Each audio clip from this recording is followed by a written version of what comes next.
Salam, welcome back. A1 English Lesson 9. Gelin olsa inni A1 English 9. lapamıza başlayalım. Yine sanlardan devam ederiz. Noldan pes olan sanları ve şoğum English sanları öğreniriz. Nädip ulanılya. Gelin olsa häzir olsa ilkinjilik bilen başlamadan ön geçen ýerdeki temada öğrenen zatlarymyzy gaýtalalım. Recap edelim. Biz häzir birden 20 sanar, soňra 10-luk 190'lar praktik ederiz. Başladık. 1 2 3 4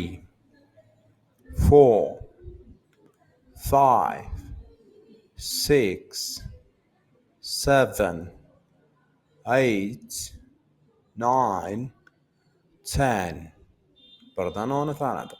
Gelin bolsa inni 10'dan 20'e sanalım. 10 11 12 13 14 16 17 18 19 20 Gelin bolsa inni 10'luk 100'lük sanlary sanalım. Misal üçin 10, 20, 30, 40, 50, 60, 70, 80, 100. 10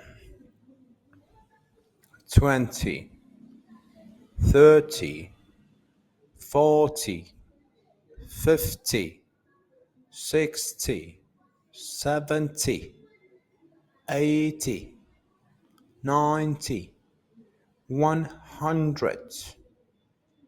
Gelin bolsa inni sapamyzy dowam edelim. 9-njy sapagy. Numbers, sanlar. Welcome back. Last lesson we learned how to count from 0 to 1000. So now let's find out how we can use these numbers. Geçen temada biz noldan müňedeňiz sanlaryň aýdylşyny, sanalşyny öwrendik. Gelin bolsa inni sanlaryň okulşyny söz içinde sözlem içinde praktik edelim.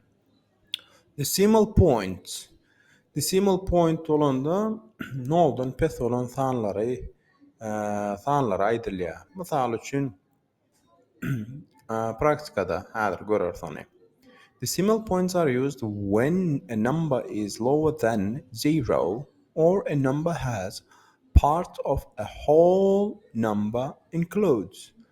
Mysal üçin şol aýdan zadym, eger san noldan pes bolsa decimal points diýilýär ingliz dilinde ýa-da point diýilýär. In order to read decimals in English, the decimal point is pronounced as point.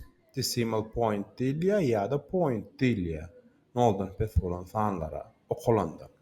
Then each digit is read individually. Mysal üçin, point diýenden soňra gelýän sany, san birligini san görnüşinde aýdýar ingliz dilinde. Mysal üçin 0.5 0.5 decimalyň görnüşi. 0.25 0.25 0.67 0.67 0.02 0.02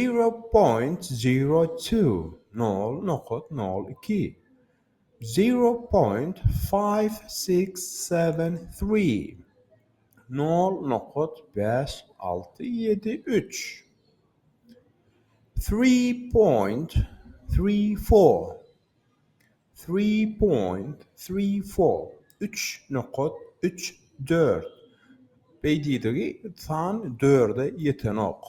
Da 4'e ýeten ok. Şoň üçin 3.34 diýip aýdylýar. Dowam edýäs. Percentages. Percentages olanda prosentler. Percentages are a lot easier than decimals to pronounce. Percentages prosentlary decimalslara deňeşdirende daha ansat aýdylýar ili okulýar ingliz dilinde. All you have to do is say the number and follow it with the word percent. Bari yol aydiyan adımız san aydiyaz, izinden percent dip aydiyaz. Misal üçün 6%, 25%, 500% aytjak bolsak 6%. Misal üçün 6%, 6%, 25%, 25%, 72.36%. Misal üçün 72.36% beydi 73'e yeten ok. 100%, 100%, 500%, 500%. Devam edeceğiz. Fractions. Fractions olanda bölüm oluyor ya da bölü oluyor bir zaten İngiliz dilinde. Fractions. Bölüm ya bölük. Misal üçün 4'ten 5'ten 1 bölük, 7'den 3 bölük, 8'den 6 bölük, 2'den 1 bölük, 4'ten 3 bölük deyip aydamladı. Şeyle bölük bir zaten bölüğünü aydamızda fractions diyaz İngiliz dilinde. Bölüm ya bölük. Bölüm deyip bir zaten 3'ten 1 bölüğü. Misal üçün turatda torti misal edip görkezenler.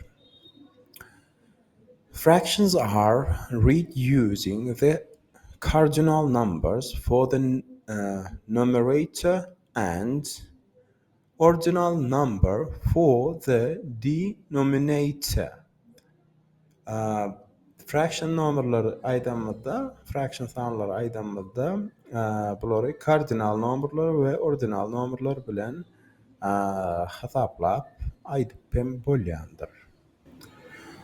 Şeylerek gelin olsun diye praktikada görelim. 1/5 bolanda 5'ten 1 bölüğü bolýar. 3/7, 7'den 3 bölüğü. 6/8, 8'den 6 bölüğü. 1/2, 1/2, 2'den 1 bölüğü. 3/4, 3/4, 4'ten 3 bölüğü bolýar. Devam edeceğiz. Sums of money, sums of money. Pulu hesaplamagy, pulu sanamagy öwrenelim. In order to read the sum of money, you first read the whole number and then add the currency name to the end. İngiliz dilinde pul birligini aydamada ilki bilen san aydiyaz. Sonra pul birligini aydiyaz. Dolar olsa dolar, euro olsa euro, pound olsa pound deyip aydiyaz. If there is a decimal point used, follow it with decimal numbers, which needs to be pronounced as whole numbers.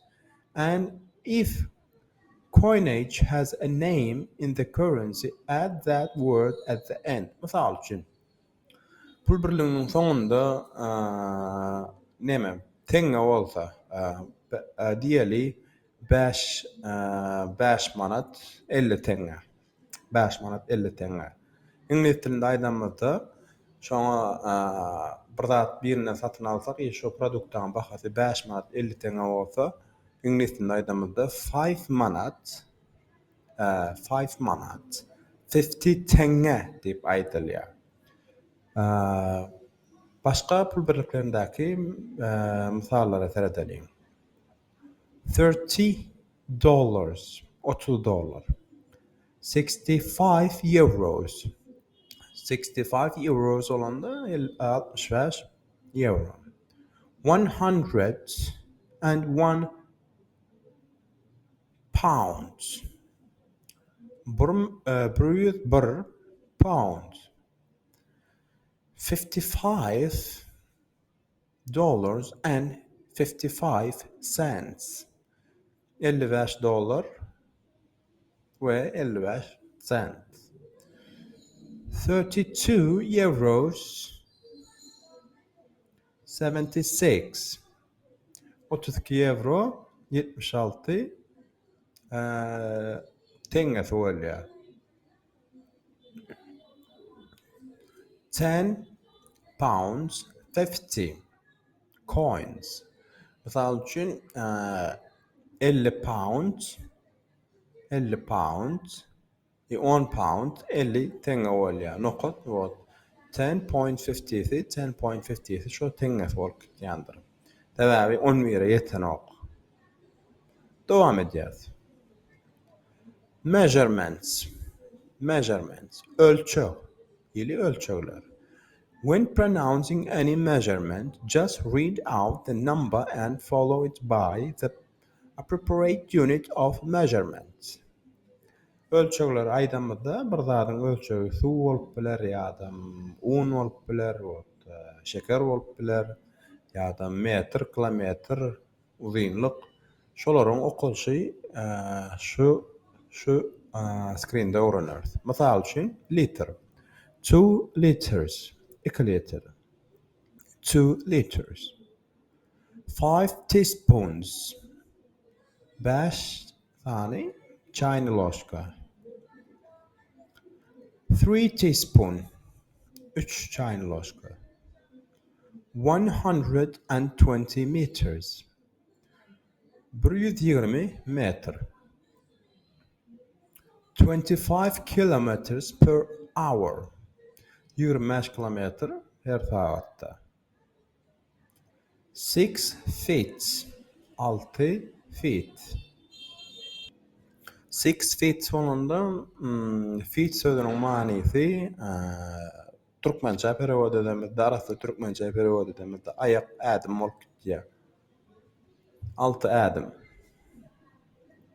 Dowam edýäs. How to pronounce years? Nädip ýyllary aýtmaly ingliz dilinde. Years in general are pronounced as a 4-digit number, where you read the first 2 digits as a number, then the second 2 digits as another number. İngiliz dilinde ýyllar aýdamazda köplenç başda 2 san, soň 2 san aýdylýar. Mysal üçin 2000, 2014, 2015, 2016. Mysal üçin 2014 2014, 2015 2015, 2016 2016. 2000-nji ýyllardan soňky ýyllaryň aýdylşy bolsa birazçyk ütgeşirak gelýär. Praktikada görelim. 1944 1944 1944-nji ýyl. However, years that are within the first 100 years of a new millennium can be read as whole numbers, even though they have 4 digits, or they can be read as two-digit numbers. Şu aýdyşym ýany 1000-nji ýyllardan ýokardaky ýyllar 1001, 1002, 1003 olar hem 1800-nji 1200-nji ýyllaryň aýdylşy başgaçadyr. Ýöne 1120-nji ýyl diýjek bolsaň ýa-da 1944-nji ýyl diýjek bolsaň 1944 diýip aýdýar. 2001-nji ýylyň okulşy 2001 2001. Millennia are always read as whole numbers because they would be difficult to pronounce otherwise. Misal üçin ýyllaryň ortasynda 2 san noluk, 3 san noluk gelse, ortasyndan 2 noluk ýa sonunda 3 noluk gelse, bir san görnüşinde aýdylýar. Sebäbi okulşy kyn gelýär. İngiliz dilinde şoň üçin bir san görnüşinde aýdylýar. Eger 2 nol gelse, sonundan birlik gelse 2001 diýilýär ýa-da 3 san noluk gelse 2000 diýip aýdylýar. 2001 bolanda 2001 bolýar, 2000 bolanda bolsa 2000 bolýar. How to pronounce years? Nädip yılları İngiliz dilinde aydılya, okulya, aydılya. New centuries are read as whole numbers of hundreds. We do not use the word thousands, at least not for reading years with the past 1,000 years. Täze yıllar häzirki döwürdäki yıllar okamazda iki nomry görnüşinde okaýas. Iki digit. Mesela üçün 2023 diýjek bolsak İngiliz dilinde 2023 diýip aýdýar.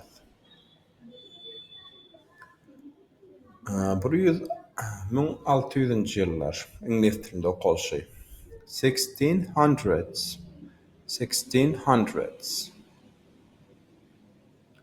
Years that have just 3 digits can be read as a 3-digit number or as a 1-digit number followed by a 2-digit number. Mesela üçün eger yıllar 3 sanla gelse, tarihte gelýär köpünç beýle sanlar tarihte pan okanlar.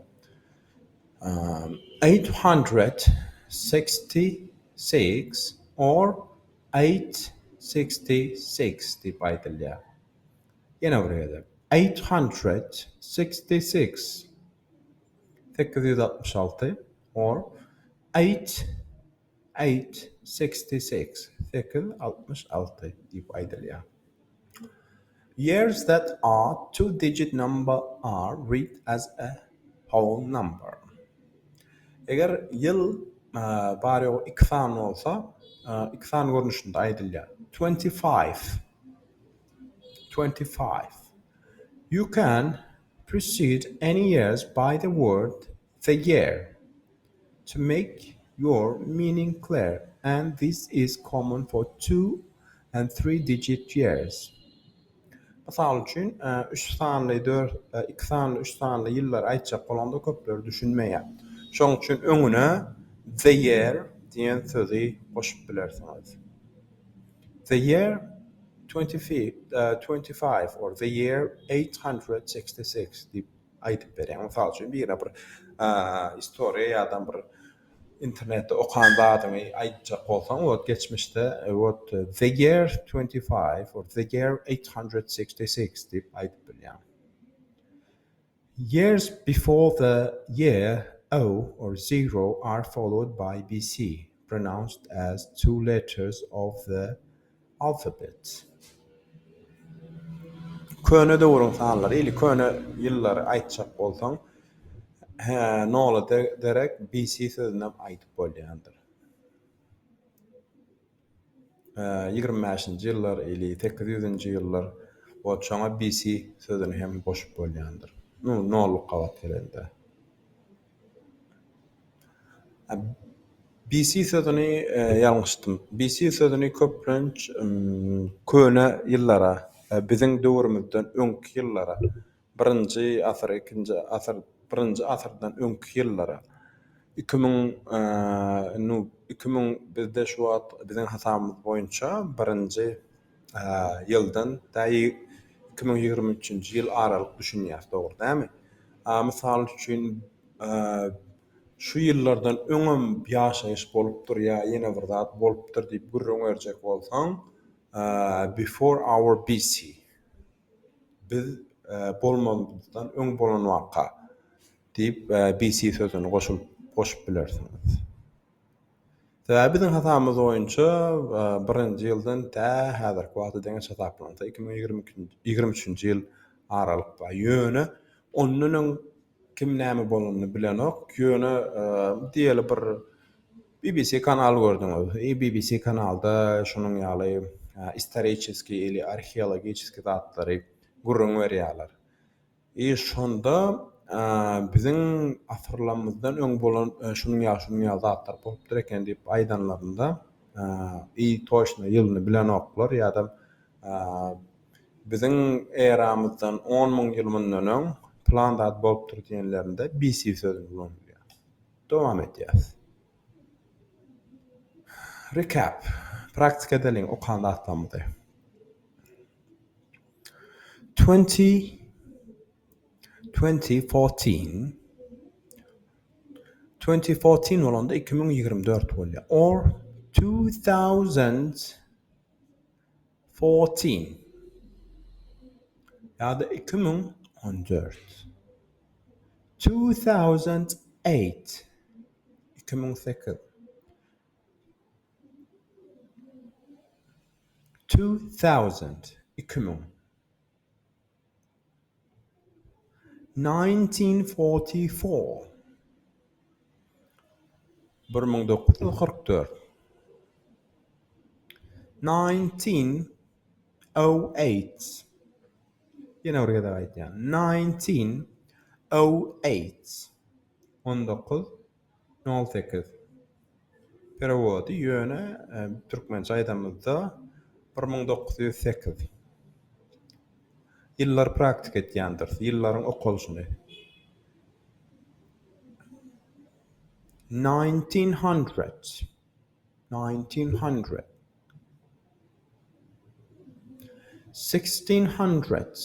1900 bolanda 1900-nji ýyl 1600 bolanda 1600-nji ýyl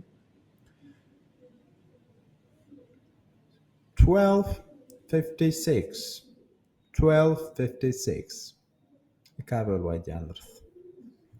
1256 perewody ýöne Türkmençe aýdamyzda 1256-njy ýyl 1006 1006 Türkmençe aýdamyzda 1006 No, biz öz dilimizde, öz kitaplarymyzda okamyzda 1006-njy ýyl diýip okaýas.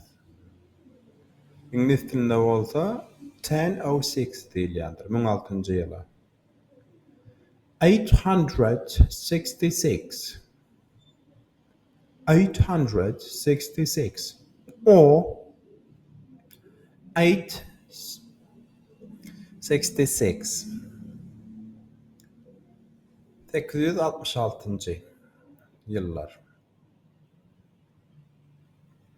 Eli san görnüşinde şu ýyly san görnüşinde öwrenýär ýyllary 866 bolanda 666 25 25 3000 BC halk aýdymdadyň boýunça wot ne size mysal mesela 3000 BC beýdigi biziň eramyzdan öň bolan waka bolan ýyllary aýtjak bolsaň what 3000 BC BC goşulýar 3250 3250 BC 3250 BC ýyl mundan öň bolan bir waka ýyly şoňa İngiliz dilinde 3250 BC diýip okalýar. Ýa-da 3000 diýjek bolsak 3000 BC diýip aýdylýar. Dowam edýär. What is the date? Ne olsa nädip çyslany aýtmany öwreneli. What is the date? Dolanda bugün aýyň näçesi diýdik manyny berýär. Now that we know the year, we can read the date. In the United Kingdom, the date is organized as a day, month, then year.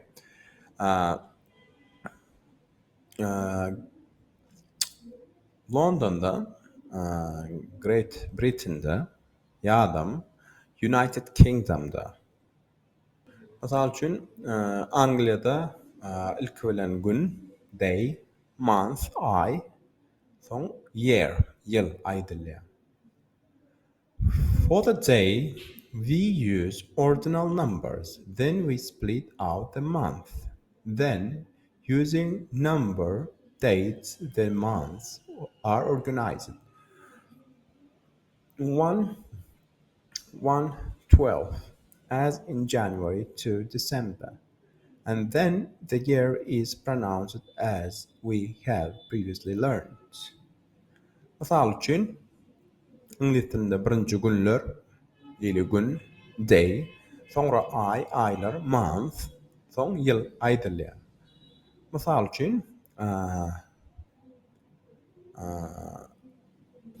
Pedidigi ordinal numberlar bolanda, ordinal numbers biz başda öwrenipdik. Ordinal numbers bolanda şu soňuna GG goşulýar. Birinji, ikinji, üçünji, dördünji, 5, 6, 7-nji bol GG goşulýar. Şoň üçin ingliz dilinde aýdyşmy diýýäri, Angliýada birinji diýeli birinji ýanwar. First January. First January. İkinji fevral. Second February. Second February. Üçüncü Mart. Third March. Third March. Dördüncü April. Fourth April. Fourth April. Beşinci May. Fifth May. Fifth May. 6th June. 6th June. 7th July. 7th July. 6th June olanda 6-njy iyun. 7th July olanda 7-nji iyul. 8-nji August. 8th August. 8th August. 9-njy September. 9th September. 9th September. 10th October. 10-njy Oktyabr. 10th October. 11-nji Noyabr. 11th November. 11th November. 12-nji Dekabr. 12th December. 12th December. Gelin olsa indi gaýtadan praktik edeliň aýlary ingliz tilinde. Birinji January. January. Yanvar. February. February. Fevral. March. March. Mart. April. April. April. May. May. May. June. June. Iyun. July. July. Iyul. August. August. August.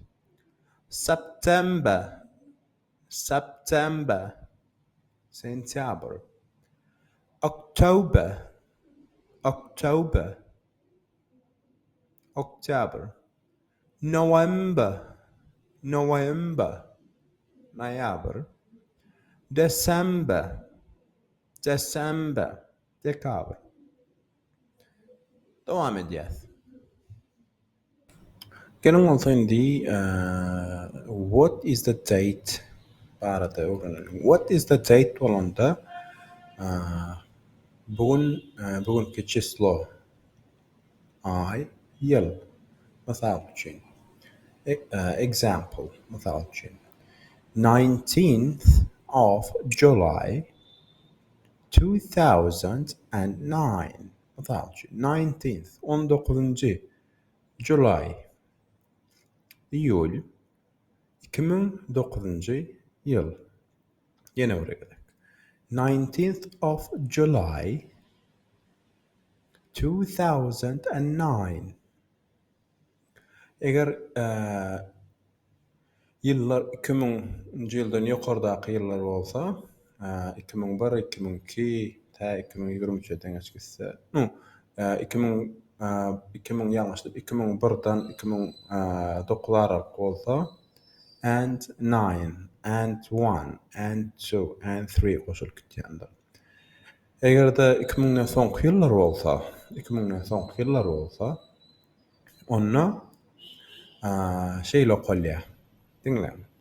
21st of January. 21. yanvar. 1966. 1966. 1964 yıl. 21. yanvar 1964 yıl. We can do the same with our date of birth. Why don't you give it a try with yourself? Biz öz doğulun günümüz bilen hem aytıp bilýär, doğulun günümizde bir şey görnüşde aytıp bilýär. Mysal üçin, men özümken aýdaýyn. 18th of January, 18. yanvar. 1996. 1996. 18. yanvar 1996 yıl. Siz hem özüňizdikini şu görnüşde aýdyp bilersiňiz. Gelin osu dowam edýäs. Phone numbers. Nädip telefon numberlary aýtmaly? Eger birininkini sorajak bolsaňyz ýa birine öz telefon numberyny berjek bolsaňyz. Finally, we are going to discuss how to read a phone number. Nädip telefon number okumaly? Şonu öwrenýäs. Well, in English we read a phone number as a number at a time. Telefon numbery sany görnüşinde okulýandyr ingilis dilinde. Soňuna GG goşulan ok. You can pronounce O as either zero or O. No sanyny biz ya zero dip okuýas ýa-da O dip okuýas. Zero ýa-da O. So, for example, mysal üçin 01822 453 9088 01 822 arasında çalıcı hareketini veren da 456 yine de çalıcı durýar 9088 dip aýdýar. Aýdyşym ýaly 0 dip okap bilýäňiz, O dip okap bilýäňiz. You would read out loud. Indi 0 dip okaly. 0 1 8 2 2 4 5 6 9088. Telefon number 01 822 456 9088. Now you can give someone your number in English. Notice that istedik adamı öz telefon numberyny ingilis dilinde berip bilersiňiz. Şu adepter üçge bilen şu hem informasiýany ýazyp praktik etýändirsiňiz diýip umyt edýän. Şu depterde size ýönekey öýüş öz doğulun dataňyzy ýazyň we ingilis dilinde aýdylyşyny öwrenin. Öz telefon numberyňyzy ýazyň, ingilis dilinde aýdylyşyny öwrenin. Gerekli durmuşy informasiýalaryň biri. Şonuklan gadyrdan dostlar biz bugünkü sapamyzy tamamlaýas. Hemme öwrenen zatlarymyzy deptere ýazyp alandyrsyňyz diýip umyt etýän. Hemme ýazyp alan zatlaryňyzy gaýtadan daşyňyzdan içiňizden gaýtadan daşyňyzdan okap praktik etmek size maslahat berýän. Sebäbi bir wagtyňyzy sarp etdiňizmi, gowjy berkçe ýapyşyň. Bir gezekde öwrenseňiz, soňňyza ikinji gezek ikirjenglenmersiňiz. Ýa gaýtadan öwrenmersiňiz. Şonuň üçin öýüşiňiz ýadan zadyňyzy daşyňyzdan okaň, praktik ediň we başarsaňyz özüňiz video düşüriň. Okuyan zadyňyzy kitab depteriňizi açyň, okaň özüňiz video düşüriň. Okap bolanyndan soňra videoňyzy özüňiz barlap görüň. Näýlek boldy?